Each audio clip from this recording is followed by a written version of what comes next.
The signal came from nowhere and everywhere at once. A single broadcast repeated across every channel the Galactic Concord used to talk to its member worlds. It was short, it was final, and it was the last thing humanity ever heard from the species that called themselves their allies.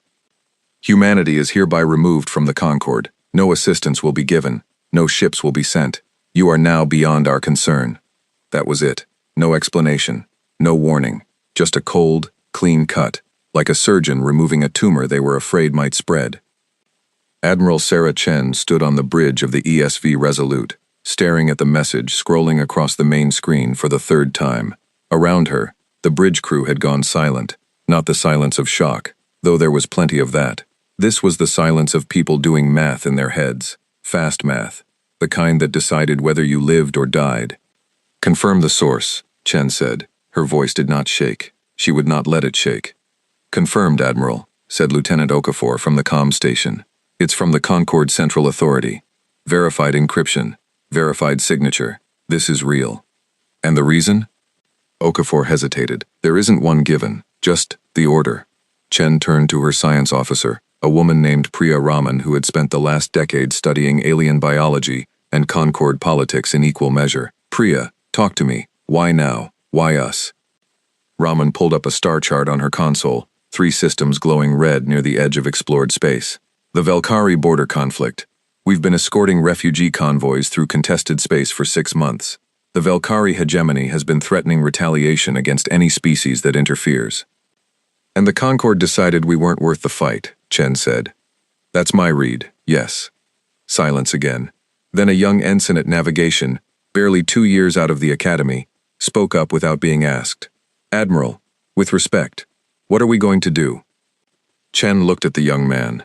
His name was Tomas Reyes, and he had a habit of asking the questions everyone else was too scared to say out loud.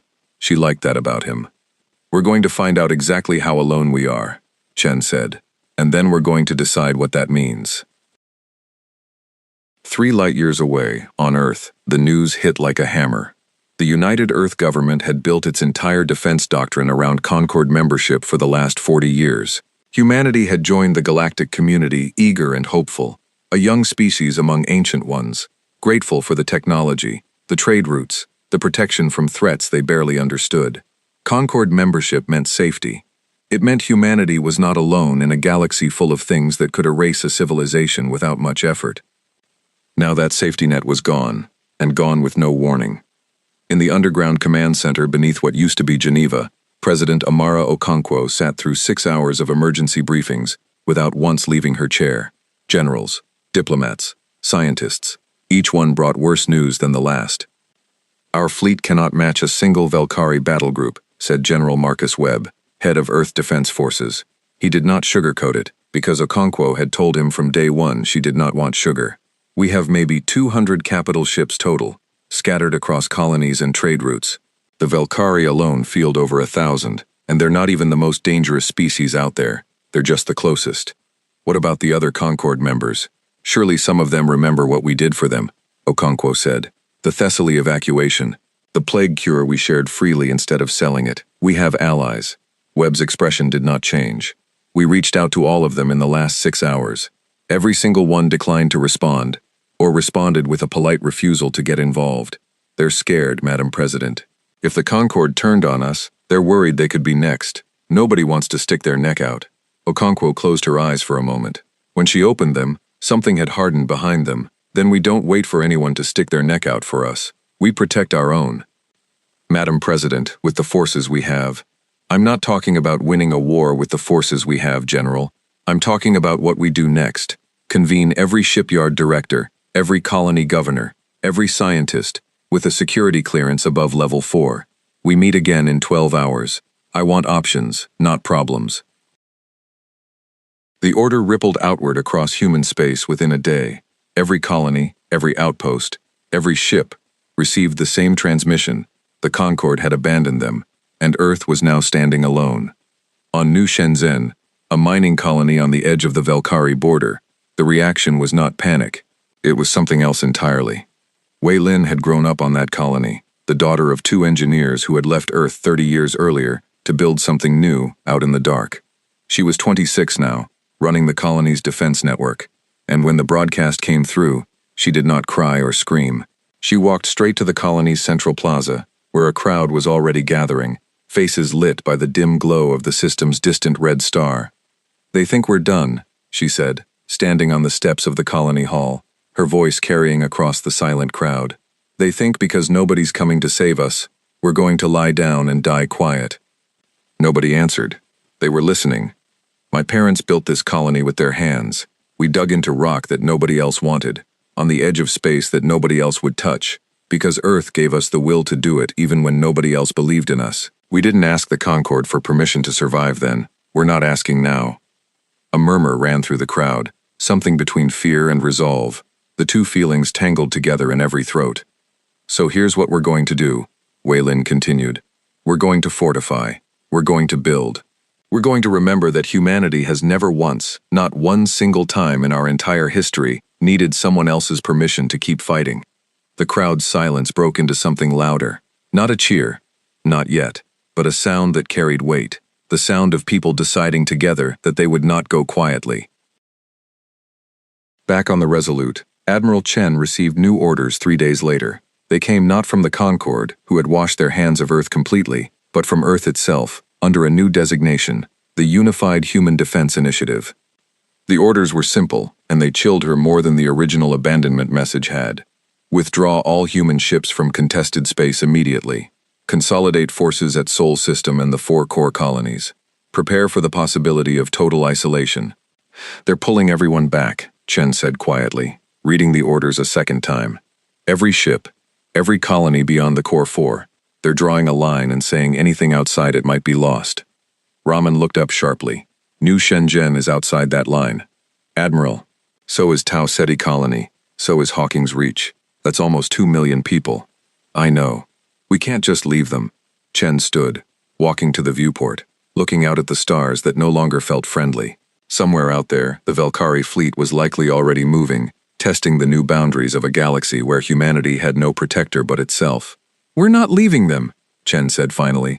"I didn't say we'd follow the order." Reyes, still at navigation, turned in his seat. "Admiral, that's mutiny." "It's not mutiny if Earth Command agrees with me," Chen said. She turned to Okafor. "Get me a direct line to President Okonkwo. Tell her Admiral Chen has a proposal, and it starts with this.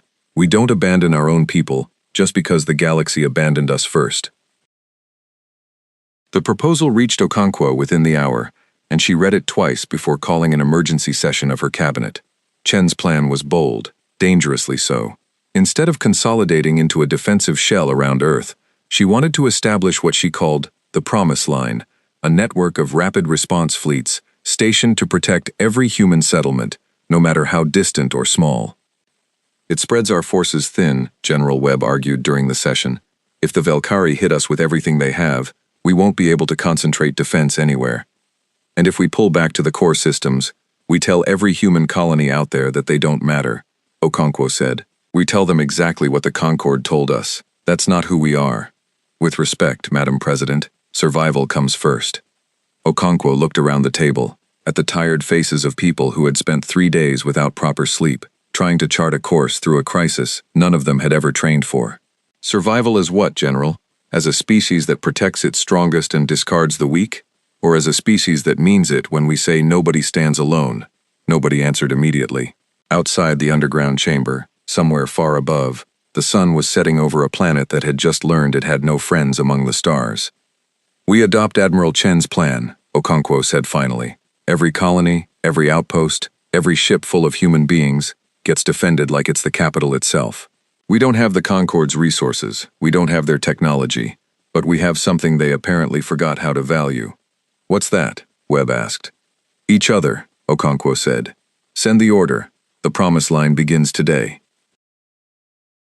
Far beyond the edges of explored human space, in a region of the galaxy the Concord rarely bothered to map, something old was stirring. It had felt the shift in the balance of power, the sudden withdrawal of protection around a small, struggling species that called itself humanity. It had been waiting a long time for an opportunity like this. The Velkari hegemony was not the only threat in the dark. It was simply the closest one, the first domino in a line that stretched back into history humans had never been told about. History the Concord had kept hidden for reasons of their own. Humanity did not know yet what was coming. They only knew they were alone, and that the galaxy expected them to fall. What the galaxy did not understand, what it had never bothered to learn in its decades of polite alliance with Earth, was that humans had a very particular relationship with being told they were doomed. They tended to disagree. On 100 worlds and 1,000 ships, the message went out and took root in human hearts. No one was coming to save them, so they would save themselves, and each other, and anyone who could not save themselves alone.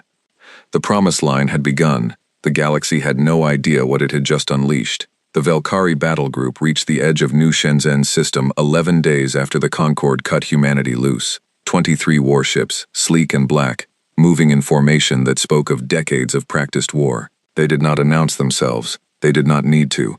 Their sensors had already mapped the colony's defenses, and what they found made the Velkhari commander, a war-bred officer named Trega Voss, almost laugh. 12 defense platforms, outdated shield generators, a single squadron of patrol craft that would have struggled against a determined pirate raid, let alone a hegemony war fleet. "This will not take long," Voss said to his second-in-command, watching the sensor display from the bridge of his flagship, the Hollow Talon. "Signal the colony. Tell them to surrender their mining operations and their territory, or we reduce the colony to debris." The signal went out. On New Shenzhen, in the colony's command center buried 300 meters beneath the surface, Wei Lin received it with a tightness in her chest that she did not let show on her face. "They want surrender," she said to the room. "Full territorial concession, or they open fire in 1 hour." Around her, the colony's defense council looked at each other with the particular fear of people who knew exactly how outmatched they were. New Shenzhen had 40,000 residents. It had no military to speak of, just civilian engineers and miners who had spent the last 11 days bolting together whatever defenses they could improvise. "We don't have a choice," said one of the council members, an older man named Director Okonjo. "We surrender. We survive to fight another day." "And then what?" Wei Lin asked. "They take the colony, they take the mining output, they take whatever they want from 40,000 people who can't fight back. That's not surviving, that's just dying slower." Before Okonjo could respond, the comm board lit up with an incoming transmission, not from the Velkhari fleet, but from somewhere deeper in human space. Wei Lin answered it, and Admiral Sarah Chen's face appeared on the screen, calm and sharp-eyed. "This is the ESV Resolute, leading Task Force Hammer. 3 hours out from your position," Chen said. "Do not surrender. Do not negotiate. Hold your defenses and buy us time. We are coming." Wei Lin felt something loosen in her chest, just slightly. "Admiral, with respect, they're giving us 1 hour. You're 3 hours out." "I know," Chen said, "which means you need to make 1 hour look a lot longer than it is." The hour Voss gave New Shenzhen ran out, and the colony's answer came back not as a surrender, but as silence. Voss took the silence as defiance, which it was, and ordered the Hollow Talon to open fire on the colony's outer defense platforms. What he did not expect was the resistance. New Shenzhen's defenses had been quietly upgraded in the 11 days since the abandonment, not by any official military supply chain, since there hadn't been time for that, but by the colony's own engineers, working without sleep, repurposing mining equipment into makeshift weapons. Plasma cutters meant for asteroid extraction had been retooled into short-range defense lasers. Mining drones, hundreds of them, had been converted into kamikaze interceptors, cheap and expendable, and numerous enough to overwhelm point defense systems through sheer volume. The first wave of Velkhari fighters hit a wall of drone swarms that no sensor reading had predicted, and 3 fighters went down in the opening exchange. Voss, watching from the Hollow Talon's bridge, felt his confidence crack just slightly. "Recalibrate point defense for the drone pattern," he ordered, "and bring the capital ships in closer. End this." The capital ships moved in, and New Shenzhen's outer platforms began to fail one by one under their fire, but the colony did not break. Every platform that went dark, the engineers had already wired with self-destruct charges, turning the wreckage itself into a hazard field that slowed the Velkhari advance even further. Wei Lin stood in the command center, watching the battle unfold on the main display, her hands steady on the console even as the platforms she had helped build went dark one after another. "They're burning through our defenses, but they're burning through their own ammunition and patience too," she said to the room. "Every minute we hold, we're buying the fleet more time to arrive. Keep the drones moving, keep the wreckage field active. We don't need to win, we need to survive." 2 hours and 40 minutes after the first shot was fired, Task Force Hammer dropped out of slipspace at the edge of the system, 12 ships strong, far smaller than the Velkari force but moving with a speed and precision that suggested they had not come to negotiate. Admiral Chen's voice came across the open channel to the entire battle space, Velkari and human alike. Velkari Fleet, this is Task Force Hammer of the Unified Human Defense Initiative. You are engaging a protected human settlement. Withdraw now, or we will consider this an act of war against the entirety of humanity. Voss, watching the new arrivals on his sensor display, laughed out loud. 12 ships against his 23, against a fleet that had already worn down most of the colony's defenses. Humanity has no fleet capable of threatening the hegemony. This is a desperate bluff. It's not a bluff, Chen said. It's a promise. We made it to every human colony in this galaxy. Nobody stands alone. You're about to find out we meant it. Task Force Hammer engaged. What followed was not a battle that should have made sense by the numbers. The Velkari ships were larger, more numerous, built by a species with centuries more combat experience than humanity had ever accumulated. But Chen's task force had spent the last 11 days doing what New Shenzhen had done on a smaller scale, refusing to accept the limits the galaxy had handed them. Reyes, at navigation on the Resolute, threaded the ship through gaps in the Velkari formation that no sane tactical computer would have recommended. Gaps that existed only because human pilots had started flying with an aggression the Velkari battle computers hadn't modeled. Raman's science team had spent the transit time reverse engineering captured Velkari sensor data from old border skirmishes, finding blind spots in their targeting systems that human ships now exploited ruthlessly. It was not a clean victory. 3 human ships took heavy damage. One, the destroyer Liberty's Watch, lost half its crew when a Velkari plasma lance tore through its shields. But the Velkari fleet, expecting an easy massacre, found themselves bleeding ships at a rate their commander had never planned for. Voss watched 4 of his capital ships go dark in the span of 20 minutes, watched his fighter screens collapse under coordinated human assault patterns that should not have existed 11 days after a species lost its only protector. Something cold settled into his chest, the particular fear of a predator who has just realized the prey was never actually weak, only unprepared. Withdraw, he said finally, the word tasting like ash. Full retreat. We will report this to Hegemony Command. The remaining Velkari ships pulled back, jumping to slipspace and vanishing from the system, leaving behind wreckage and a colony that had just survived its first taste of a galaxy that wanted it dead. On New Shenzhen, the cheering started before the Resolute had even finished its approach to the colony. Wei Lin stood in the command center, watching the Velkari fleet's retreat on the main display, and allowed herself, for the first time in 11 days. Director Okonjo placed a hand on her shoulder. You held the line. We held the line, she corrected. All of us, the drones, the engineers, the people who didn't run when they could have. Hours later, when Chen's shuttle landed on the colony's surface and the Admiral walked out to meet the colony's defense council in person, Wei Lin was the first to greet her. You actually came, Wei Lin said, still half in disbelief. I told you we would, Chen said. The promise line isn't a slogan. It's the only thing we have left that the galaxy can't take from us. Every colony, every ship, every person. We don't leave anyone behind. Not because we're strong enough to guarantee it, but because the alternative is becoming exactly what the Concord already proved they are. Wei Lin looked past the Admiral, at the wreckage still drifting in high orbit, the burned-out shells of Velkari fighters, mixed with the remains of New Shenzhen's improvised defenses. What happens now? They'll come back. Bigger, this time. Probably, Chen admitted. But now they know something they didn't know 11 days ago. Humanity doesn't fold just because we're outnumbered.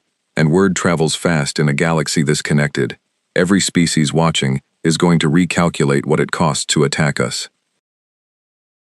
News of the New Shenzhen engagement spread through the Velkari hegemony within days, and from there, through trade channels and diplomatic back channels, to the rest of the Concord. The reaction was not what Earth expected. In the Concord Central Authority, a towering structure of glass and light orbiting the species' founding world, representatives gathered in emergency session to discuss what had happened. The Velkari ambassador, a being named Korsun, addressed the chamber with barely restrained fury. We expelled humanity from this Concord 11 days ago specifically to avoid this exact situation, Korsun said, and now they have engaged and repelled a hegemony battle group with a fraction of the forces they should have required. This was not supposed to happen. A representative from the Tessari Compact, one of the founding species of the Concord, spoke next, her voice measured and careful. Perhaps the assessment of humanity's threat capability was flawed from the start. We removed them based on political convenience, not military analysis. They were removed because protecting them was becoming too costly, said another voice, this one belonging to the Concord's presiding administrator, an ancient being named Thesson Vale, who had overseen Concord policy for longer than humanity had existed as a spacefaring species. The decision stands. Humanity's internal capacity for self-defense is not our concern. What concerns me is the precedent. If they successfully resist hegemony aggression without our support, other smaller member species may begin to question why they continue paying the costs of Concord membership at all. The chamber fell quiet at that, the real fear finally spoken aloud. It was never really about humanity's safety. It was about control, about the Concord's grip on the smaller species who depended on it, a grip that a successful independent humanity threatened to loosen. Then we make certain this does not become a pattern, Korsun said. The hegemony will return to New Shenzhen with overwhelming force. This time, there will be no survivors to inspire anyone else's defiance.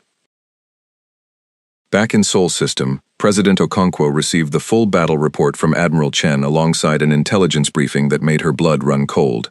Concord Communications, intercepted through channels Earth still maintained from its years of membership, suggested the hegemony was already planning a second assault on New Shenzhen, this time with a force 5 times larger. They're not just trying to win, Okonkwo said, reading the intercepted intelligence in her office, General Webb standing across from her. They're trying to make an example, prove that resisting them costs more than it's worth. Then we make sure the cost is even higher, Webb said. Admiral Chen's tactics worked once. We refine them, scale them up, and we hold New Shenzhen no matter what they send. Okonkwo nodded slowly, looking out at the image of Earth on her office wall, blue and fragile, and utterly alone in a galaxy that had decided it did not need to care anymore. Send everything we have to spare.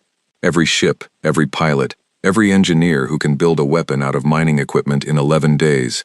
If the galaxy wants to make an example out of us, we're going to make sure it's the wrong kind. Far above the planet, in orbit around a world that had just discovered exactly how much fight it had left in it, humanity's fleet began to gather. The first battle had been a desperate improvisation, a colony's last stand bought with 11 days and willpower alone. The second battle, everyone in that gathering fleet understood, would decide something much larger than the fate of one mining colony. It would decide whether the galaxy's assumption about humanity, that they were weak, disposable, and easily erased, was about to become permanently, violently wrong. 16 days after the Concord cut humanity loose, the Velkari hegemony returned to New Shenzhen with a fleet that made the first assault look like a probing scout. 112 warships dropped out of slipspace at the edge of the system, their formations stretching across half the available sensor range. Among them, 3 vessels the hegemony had never deployed in a border conflict before, Dreadnought-class carriers, each one capable of fielding enough fighters to blot out a sky. On the Resolute, now serving as the flagship of a hastily expanded human fleet called Task Force Anchor, Admiral Chen watched the sensor readout populate with red icons until the screen looked less like a battle map and more like a wound. That's not a punitive strike, Raman said quietly, standing at her science station. That's an extermination order. They're sending a message, Chen said. Resist us, and this is what it costs. Behind her, the bridge had gone quiet in a way that was different from the silence 16 days earlier, when the Concord's abandonment message first hit.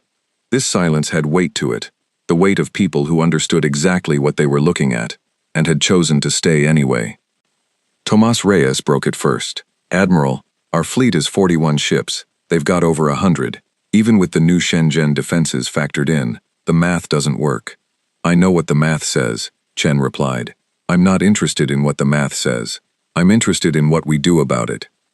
She turned to the bridge at large, and for a moment her voice carried not just to her crew but, through the open channel Okafor had quietly established, to every ship in the fleet and every soul on New Shenzhen's surface.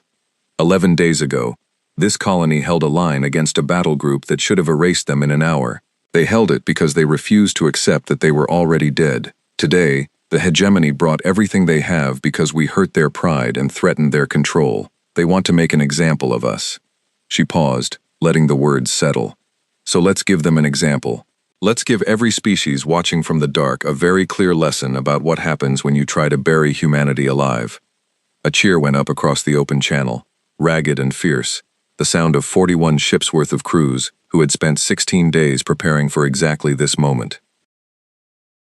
On the surface of New Shenzhen, Wei Lin stood in the same command center where she had watched the first battle unfold, except now the room was full. Engineers, miners, off-duty defense personnel, and a cluster of newly arrived volunteers from neighboring colonies who had heard about the first stand and refused to sit it out, all crowded around monitors and consoles that had been rebuilt and reinforced in the days since.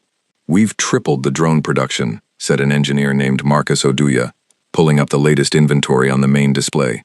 "We've also got something new. Director Okonjo's team found a way to weaponize the colony's ore refinement lasers. They're slow to charge, but when they fire, they punch through Velkari shielding like it isn't there." "How many?" Wei Lin asked. 6. We had to gut half the colony's industrial output to build them in time. Then we make every shot count. Wei Lin looked around the room at the faces gathered there, tired and frightened and resolved all at once. "This isn't a mining colony anymore. As of today, we're a fortress. Let's act like one." The battle began with the Velkari dreadnoughts launching their fighter wings in a single overwhelming wave, thousands of small craft screaming toward the human fleet and the colony's defenses, in a formation designed to simply drown every available point defense system through sheer numbers. Admiral Chen had expected exactly this. "Execute Pattern Hollow," she ordered, and across the human fleet, ships that had spent 16 days drilling a tactic born from desperation and innovation, in equal measure, began to move. Instead of meeting the fighter swarm head-on, the human fleet split into smaller, faster formations, weaving through the edges of the swarm rather than absorbing it directly, using New Shenzhen's drone network as a secondary wall that the Velkari fighters had to fight through before ever reaching the capital ships. It cost them. 2 human frigates were overwhelmed in the opening minutes, their crews evacuating to escape pods as the ships went dark. But the strategy bought something precious: time, and the chance to thin the fighter swarm before the Velkari capital ships closed the distance. On New Shenzhen's surface, the 6 refinement lasers fired in sequence, each one taking nearly 90 seconds to recharge, but punching clean through the shields of anything they hit. The first shot tore through a Velkari cruiser's engine section, leaving it dead in space, a target the human fleet's smaller ships swarmed and finished within minutes. Voss, watching from the hollow talon, felt the cold certainty he had carried into this engagement begin to crack for the second time in 16 days. "They've adapted," he said to his second-in-command, disbelief coloring his voice. An entire colony reorganized its industrial capacity around weapons design in under 3 weeks. "Orders, Commander? Bring the dreadnoughts forward. End this with overwhelming force before they adapt any further." The 3 dreadnoughts advanced, their massive forms eclipsing the smaller ships around them, weapons batteries charging with enough power to glass the colony's surface in a single coordinated strike. Chen saw the formation shift on her tactical display and understood immediately what it meant. "They're going for the colony directly," she said. "They're done trying to win the fleet engagement. They want to erase New Shenzhen and call it a victory regardless of what happens to their ships." "Admiral, we can't intercept all 3 dreadnoughts with what we have left," Okafor reported, voice tight. "We've lost 6 ships. We're down to 35 against 106, and they're bringing the heaviest weapons in their arsenal straight at civilians." Chen's hands tightened on the edge of her console. This was the moment, she understood, that would define everything. Not the battle's outcome in numbers, but the choice in front of her. "Concentrate everything we have on the lead dreadnought," she ordered. "Reyes, plot an intercept course. We're not letting them reach the colony." "Admiral, that's a collision course with a ship 40 times our mass," Reyes said. "I know exactly what it is, Lieutenant. Plot it anyway." What followed would be studied by tacticians across human space for generations afterward, not because it was elegant, but because it was the rawest possible expression of a species refusing to let the people it had promised to protect become a statistic.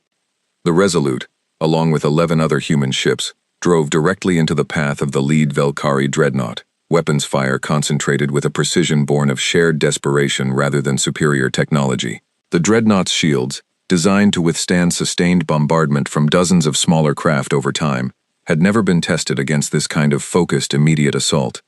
The shields failed 40 seconds before the dreadnought's main weapons batteries would have fired on New Shenzhen's surface. The second wave of human fire tore into the dreadnought's exposed hull, and Voss watched in real time as the ship that was supposed to end this conflict in a single devastating strike instead began to die, internal explosions rippling along its length as critical systems failed one after another.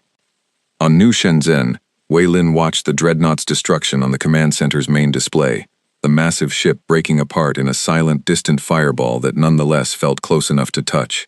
Around her, the room erupted, not in celebration yet, because the battle was far from over, but in something fiercer: belief. They held it, Marcus Oduya breathed. They actually held it. It's not over, Wei Lin said, though her own voice carried the same disbelief. 2 more dreadnoughts incoming. Keep the refinement lasers cycling. We're not done. Voss, watching his flagship's sensors confirm the loss of the lead dreadnought, felt something he had not expected to feel against a species the hegemony had dismissed as soft and dependent for decades. Respect, twisted and bitter, mixed with something closer to fear. Pull the remaining dreadnoughts back, he said finally. Concentrate fighter screens. We finish this with attrition, not a single overwhelming strike. They cannot have anticipated everything. But the human fleet, bloodied and reduced to barely 30 ships, had found something in the destruction of that dreadnought that no amount of Valkyrie recalibration could counter: momentum. Every ship that remained fought with the knowledge that the impossible had already happened once today. It could happen again. The battle ground on for 3 more hours, brutal and costly on both sides. Human casualties mounted. 3 more ships were lost, including the destroyer Hope's Anchor, whose entire crew Chen had personally promoted from cadets only 8 months earlier. But for every human ship lost, the Valkyrie fleet bled more, their numerical advantage eroding under the relentless, coordinated resistance of a species that simply refused to accept the outcome the math had predicted. When Voss finally gave the order to withdraw, his fleet numbered 61 ships, less than half of what he had brought to the system. The human fleet, battered and exhausted, numbered 26. By the brutal arithmetic of war, it should have been a Valkyrie victory. They had inflicted more losses than they suffered in raw numbers, technically speaking, but everyone on both sides of the engagement understood the truth that the numbers concealed. The hegemony had thrown everything at a single mining colony and a fraction of humanity's available fleet, and they had failed to take it. In the aftermath, as repair crews moved through the wreckage in New Shenzhen's orbit, and the colony's medical bays overflowed with wounded from both the fleet and the surface defense, Admiral Chen stood alone in the Resolute's observation deck, looking out at the stars and the debris field that marked where the battle had been won. Reyes found her there an hour later, carrying 2 cups of recycled coffee that tasted like burnt metal, but were the closest thing the ship had to comfort. "We held it, Admiral," he said, handing her one of the cups. "We held it," Chen agreed quietly, "at a cost. 9 ships, almost 300 crew. I don't know yet how many we lost on the surface." "It mattered, though," Reyes said. "Didn't it?" Chen looked at him, this young officer who had asked the hard questions 16 days ago when the Concorde first abandoned them, and who had flown the Resolute directly into the path of a dreadnought without hesitation when she gave the order. "It mattered," she confirmed. "Today, every species watching this engagement learned something the Concorde tried very hard to make sure they never had to learn. Humanity doesn't need permission to survive. We don't need a protector. We need each other. And apparently, that's enough to make even the hegemony bleed." Far below them, on New Shenzhen's surface, Wei Lin stood in the wreckage of the colony's outer perimeter, looking up at the stars where the battle had raged, and understood that something fundamental had shifted, not just for her colony, but for every human settlement scattered across a galaxy that had just been forced to recalculate exactly what it meant to leave humanity for dead. The Concorde had expected silence. What they got instead was a fleet bloodied but unbroken, a colony scarred but standing, and a promise that had just proven, in the worst possible way, that it was not just words. Nobody stands alone.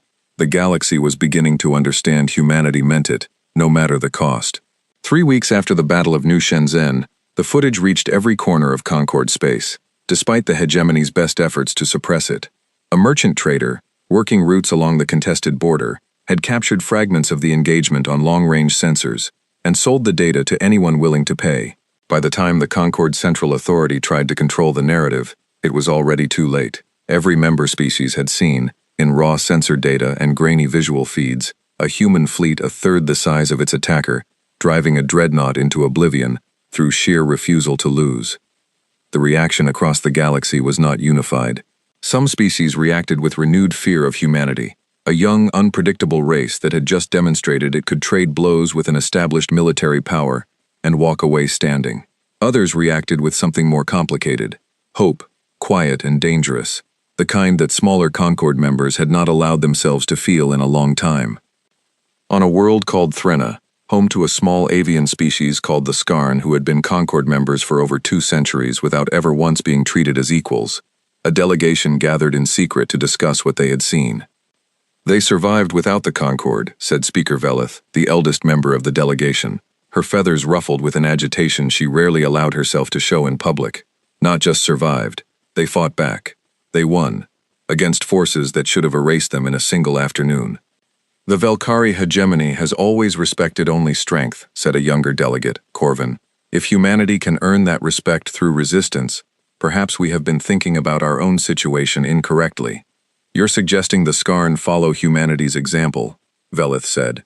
Reckless. The Concord could crush us as easily as they cast humanity aside. The Concord cast humanity aside specifically because keeping them was inconvenient, Corvin replied. We have been inconvenient to the hegemony's expansion for 15 years. How long before we become inconvenient to the Concord as well? The room fell silent. Nobody had an answer, but everyone understood the question had finally been spoken aloud, the question that humanity's defiance had forced into the open across a dozen worlds simultaneously. Back in Sol System, President Okonkwo faced a crisis of an entirely different shape. The cost of the promise line was becoming clear in ways that strained even Earth's considerable resolve. New Shenzhen's victory had bought breathing room, but the colony itself was devastated, its industrial capacity gutted to build weapons in 11 days, its population reduced by hundreds of casualties, its infrastructure barely functional. And New Shenzhen was only one colony among dozens that humanity had pledged to protect. We cannot sustain this, General Webb said during the weekly defense briefing, his voice carrying none of the cautious optimism that had followed the battle's victory. We won at New Shenzhen, but at a cost we cannot repeat across every colony under threat. The hegemony has 31 other border settlements they could target next, and we have a fleet that's still rebuilding from losses we took defending just one. What's the alternative, General? Okonkwo asked, though she already suspected the answer and dreaded it. Prioritization, Webb said carefully. We can't defend every colony equally. We need to identify which settlements are strategically defensible and concentrate our resources there. The rest, he hesitated. The rest may need to be evacuated, or accept they're beyond what we can protect. Okonkwo felt the weight of the suggestion settle into the room like a physical thing. It was the same logic, dressed in different language, that the Concord had used to abandon humanity in the first place. Some lives were worth protecting, others were not. No, she said finally. Madam President. I said no, General. We made a promise, not a conditional one, not a when convenient one. If we start sorting our own people into worth saving and worth abandoning, we've already lost, regardless of what happens militarily. We become exactly what we're fighting against. Webb's jaw tightened, but he did not argue further. He had served long enough to recognize a decision that would not be unmade through debate. Then we need another path, Okonkwo continued. Not more ships, not yet. We don't have the shipyards to build them fast enough. We need allies, real ones, not the kind that abandon you the moment it becomes inconvenient. The Concord has made it clear nobody is willing to risk hegemony retaliation by openly supporting us, Webb said. Openly no, Okonkwo agreed, but I don't think every species in that Concord agrees with the decision to cast us aside. New Shenzhen proved something to the galaxy.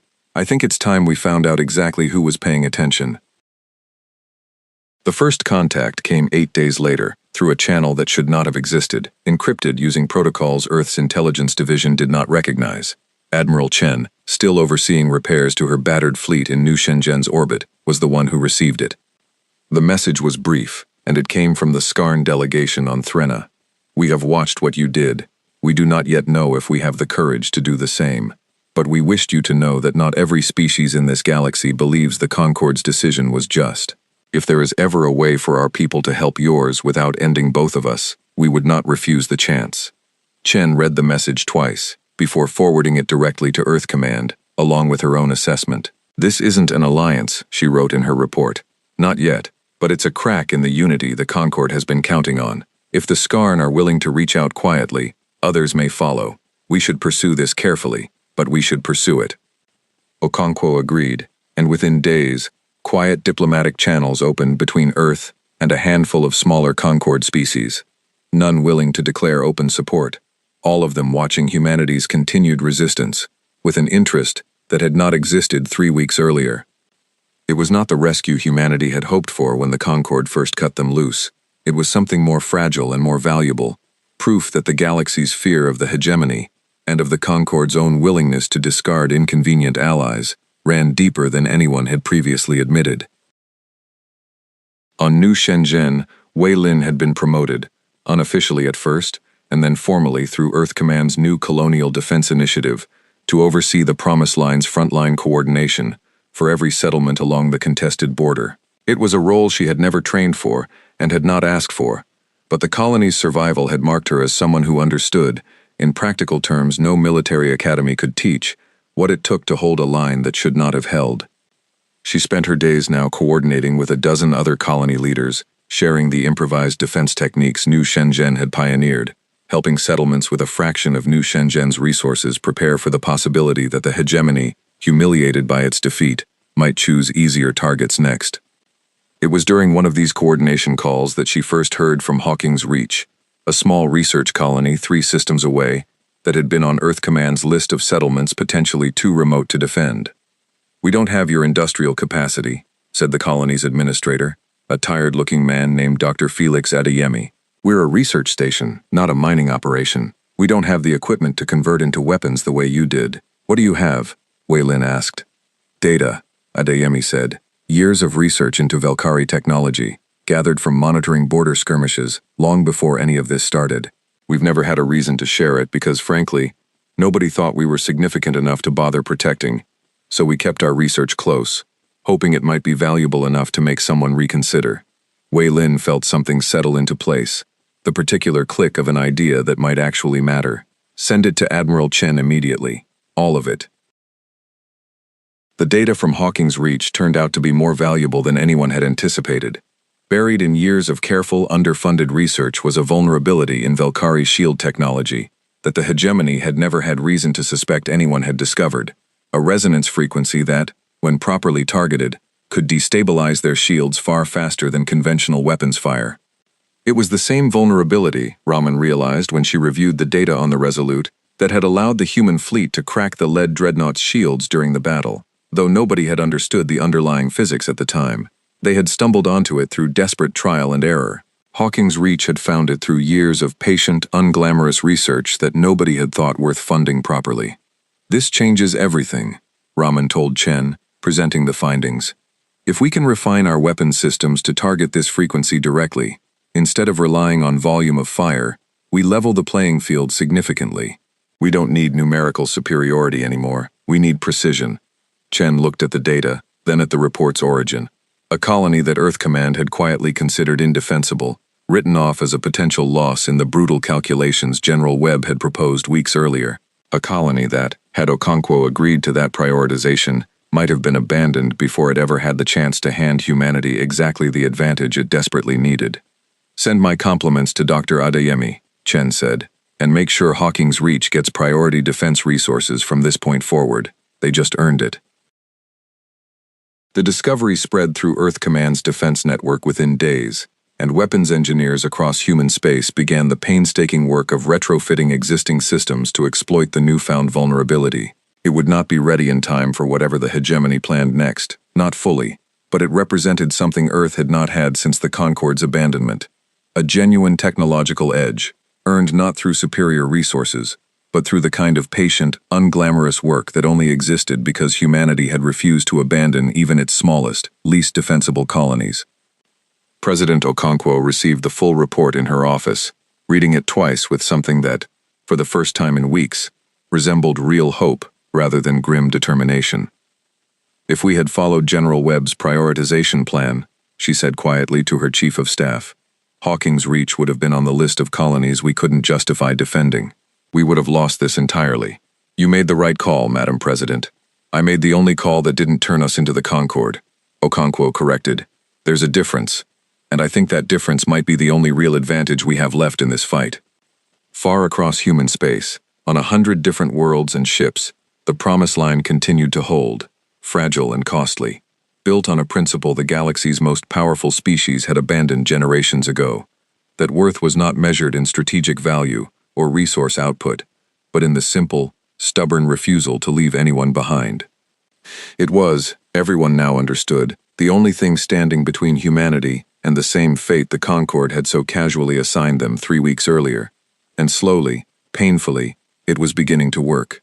6 weeks after the Concorde cut humanity loose, the Velkhari hegemony made its decision known through the same cold, formal channels it had used to declare war in the first place. This time, the message was not addressed to a single colony or border outpost. It was addressed to Earth itself. Humanity's continued resistance has become an unacceptable disruption to hegemony interests along the contested border. We are mobilizing the 3rd and 5th battle fleets, combined strength of over 400 vessels, to end this conflict permanently. Surrender your border territories within 72 hours, or face complete and total destruction of your colonial holdings. Admiral Chen received the intercepted transmission aboard the Resolute, now fully repaired and serving as the anchor point for a human fleet that had grown, through 6 grueling weeks of round-the-clock shipbuilding and the technological breakthrough from Hawking's reach, into something the hegemony had clearly not anticipated. 400 ships, Reyes said, reading the numbers off his console with a steadiness that would have been impossible 6 weeks earlier. That's their entire border deployment. They're not testing us anymore. They're ending this. Then we end it too, Chen said, one way or another. She called an emergency conference with Earth Command, and within hours, President Okonkwo, General Webb, and the full Council of Colonial Defense Coordinators, Wei Lin among them, were gathered across a secure channel that spanned half of human space. This is the moment we've been preparing for since New Shenzhen, Okonkwo said, her voice carrying the particular calm of someone who had spent 6 weeks making peace with the possibility of catastrophic loss. The hegemony wants to end this with overwhelming force. We don't have 400 ships. We have 160, including every colonial defense platform we've built since the Promise Line began. It's not enough by the old math, Chen said, but we're not fighting by the old math anymore. Raman, present on the call as the lead architect of the resonance weapon refits, pulled up a tactical projection. Every ship in our fleet has been retrofitted with the targeting systems based on the Hawking's reach data. We can collapse Velkhari shields in a third of the time it took at New Shenzhen. It won't make us invincible, but it levels the field in a way the hegemony almost certainly hasn't accounted for. There's something else, Wei Lin added, her voice carrying across the channel from New Shenzhen's command center, the colony rebuilt and reinforced since the battle that had nearly destroyed it. We're not facing this fleet alone. The Skarn delegation reached out again yesterday. They're not offering combat support, not openly, but they've agreed to provide their entire sensor network along the border, real-time intelligence on hegemony fleet movements. 2 other species followed their lead within hours of the Skarn's offer going out quietly through diplomatic backchannels. Okonkwo absorbed this in silence for a moment. The Concorde's grip is slipping. It's slipping because we proved it could be broken, Chen said. Every colony we've held, every battle we've survived, it's been a crack in the idea that resistance against the hegemony, or against the Concorde itself, is impossible. We're not just fighting for our own survival anymore. Every species watching is deciding whether that fight is worth joining. The hegemony fleet arrived at the agreed deadline, 412 warships forming up at the edge of human space, the largest military force the Velkhari had ever assembled for a single engagement. Commander Voss, who had personally requested to lead this final assault after the humiliation of New Shenzhen, stood on the bridge of a new flagship, the Absolute Reckoning, watching his sensor display fill with the full might of the hegemony's border forces. This time, there will be no improvisation that saves them, he said to his staff. We come with overwhelming numbers and total commitment. Humanity ends today. What Voss did not know, what his intelligence network had failed to detect despite weeks of trying, was that humanity's response fleet was not assembled in the open, waiting to be counted and assessed the way the hegemony expected. Instead, 160 human ships, along with hundreds of smaller defense platforms, had positioned themselves across a deliberately scattered formation, hidden among asteroid fields and the gravitational shadows of 3 different planets, waiting for a signal that would not come until the hegemony fleet had committed fully to its advance. The Skarn's sensor network, feeding real-time data through the quiet backchannel established weeks earlier, gave Chen something no previous human commander in this conflict had possessed: complete visibility into the hegemony's approach pattern, hours before they reached engagement range. "They're moving in a standard saturation formation," Chen said, reviewing the data on the Resolute's bridge. "They expect us to mass our defense around the core colonies and meet them head-on. They have no idea we've scattered." "It's a gamble," Reyes said.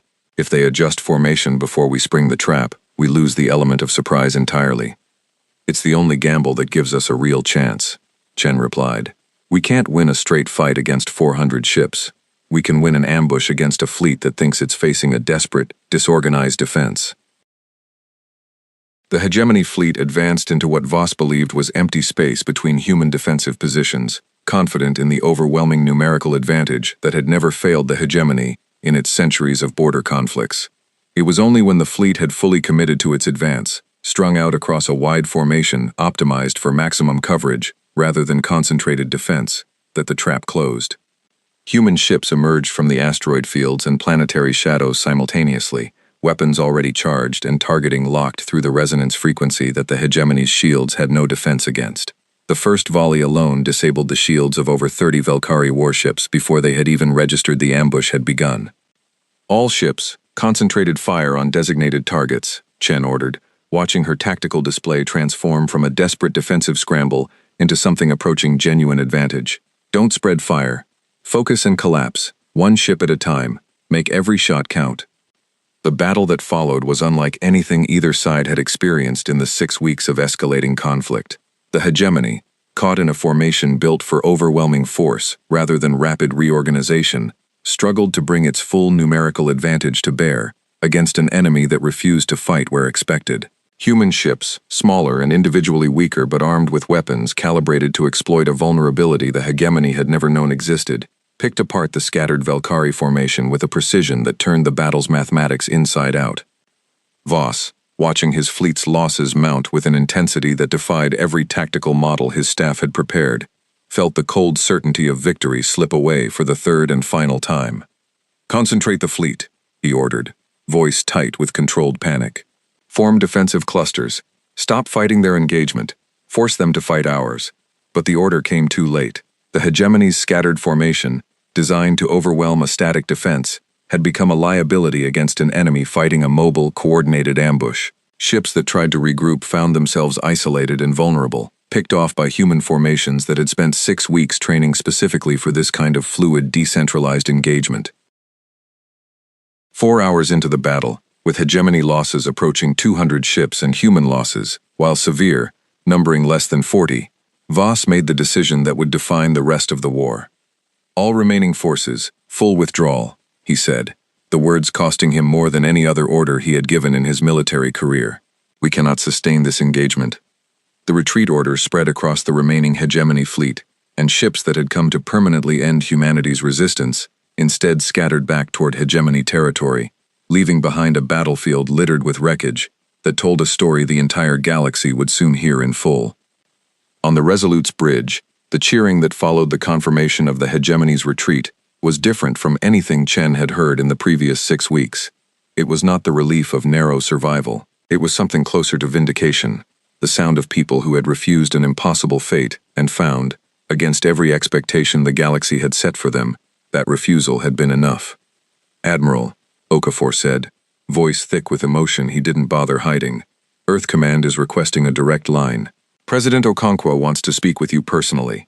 Chen accepted the channel, and Okonkwo's face appeared on the main display, the president's expression carrying the particular exhaustion of someone who had spent 6 hours believing she might be watching the destruction of everything she had sworn to protect.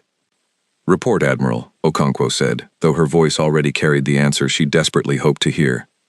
"The hegemony fleet is in full retreat," Chen said. "We held the line, Madam President. We held all of it." The aftermath of what would come to be known as the Battle of the Border, the largest engagement in humanity's brief and brutal 6 weeks of independence, rippled across Concord space with a force that no amount of hegemony censorship could contain. A fleet of 400 warships, the largest force the Velkhari hegemony had ever assembled, had been turned back by a human defense numbering less than half its size. fighting with technology developed not through superior resources, but through the stubborn refusal to abandon even the smallest and least strategically valuable of their own people.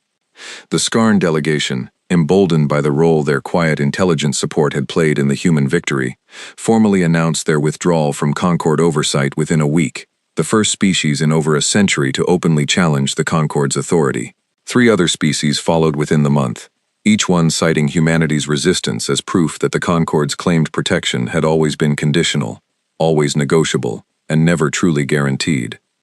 The Concord Central Authority, faced with the unraveling of the very system of control that had defined galactic politics for generations, found itself forced into a position it had never anticipated needing to consider, reaching out to the species it had so casually discarded 6 weeks earlier.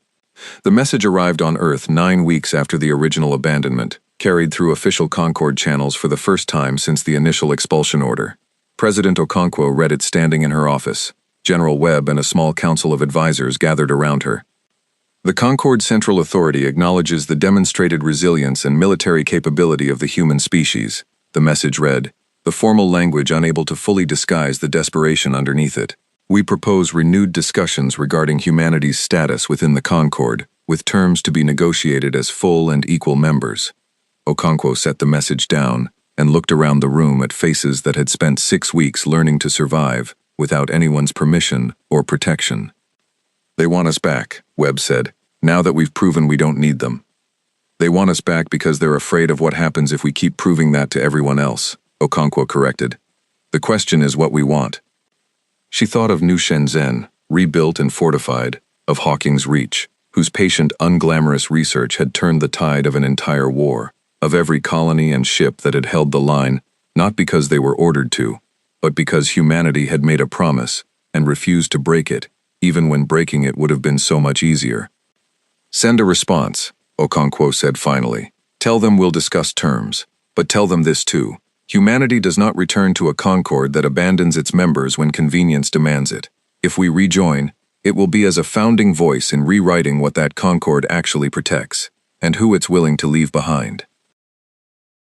Months later, Admiral Sarah Chen stood once more on the Resolute's observation deck, looking out at a starfield that had once seemed indifferent and cold, 6 weeks of brutal, costly survival, having transformed it into something else entirely, a galaxy that finally understood exactly what it meant when humanity made a promise.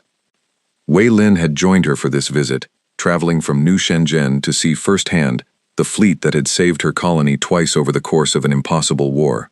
The 2 women stood together in comfortable silence, watching the stars, before Wei Lin finally spoke. Do you think it's over? She asked. The fighting, I mean. No, Chen admitted. The hegemony lost a battle, not a war. The Concord's still figuring out what they actually want from us. There's a lot more uncertainty ahead than certainty. Then what was the point? Wei Lin asked. Of all of it.